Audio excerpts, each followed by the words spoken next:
जय जय राम कृष्ण हरी. हरी उच्चारणी अनंत पापराशी, जातील लयाशी क्षणमात्रे.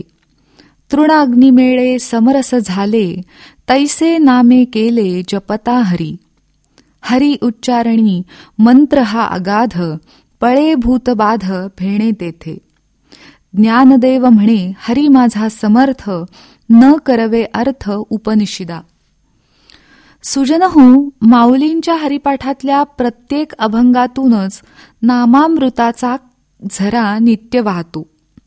साधकाच्या मनावर नामाचं महात्म्य बिंबावं म्हणून पुन्हा पुन्हा श्री ज्ञानेश्वर महाराज साधकाला हरिनामाचं श्रेष्ठत्व हरतऱ्हेने समजावून सांगतायत.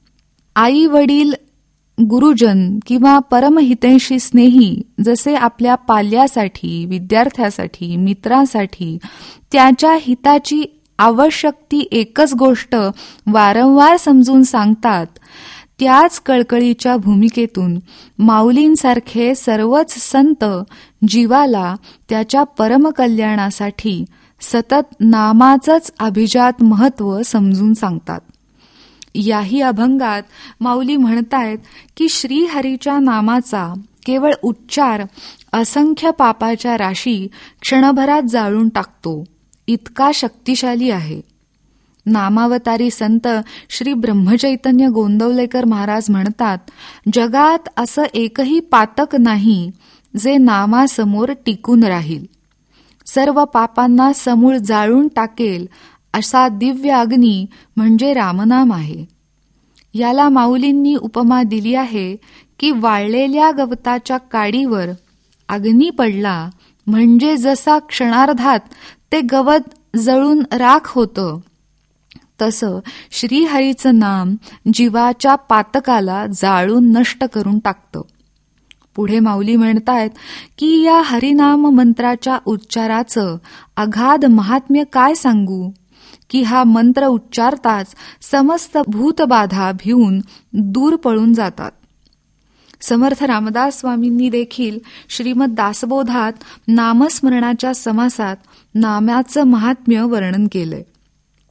नामे संकटे नासती, नामे विघ्ने निवारती, नामस्मरणे पाविजेती उत्तम पदे. भूतपिशाच नाना छंद, ब्रह्मगिरी ब्रह्मसंबंध, मंत्रचळ नाना खेद, नामनिष्ठे नासती.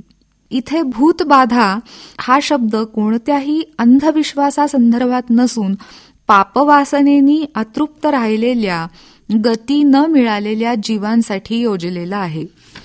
तसंच नकारार्थी विचारांना, पापकर्माला, विकृत विचारांना, दुष्कृत्य करणाऱ्यांना पुराणात पिशाच्च किंवा भूत असं म्हटलंय. याशिवाय आधिदैविक, आध्यात्मिक आणि आधिभौतिक असे त्रिविध तापांची बाधा सुद्धा भगवंताच्या नामामुळं नष्ट होते असा याचा गर्भित अर्थ आहे. साधकाला अध्यात्माच्या मार्गावर चालताना संपूर्ण निर्भय करण्यासाठी आश्वासक असा हा अभंग आहे. याच्या पाठीमागं असं तत्वज्ञान आहे की नामस्मरण करणाऱ्या साधकाचं अंतःकरण पाप विचाररहित, शुद्ध, पवित्र झाल्यामुळं त्याला इतर जीवमात्रांबद्दल, चराचराबद्दल खरं प्रेम, सहानुभूती, दया वाटू लागते आणि तो इतरांसाठी कल्याणकारीच कर्म करतो. तो स्वतःहून कोणाचंही वाईट करत नाही. त्यामुळं कर नाही त्याला डर कशाला या उक्तीप्रमाणे तो आपोआपच निर्भय होतो.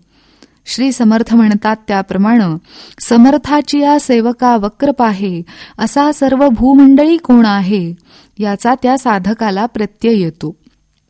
असं हे सामर्थ्यशाली भगवंताचं नाम आणि भगवंत याची पूर्ण महती वर्णन करायला वेद आणि उपनिषदही समर्थ नाहीत, असा या अभंगाचा गर्भित सारांश आहे. जय जय राम कृष्ण हरी.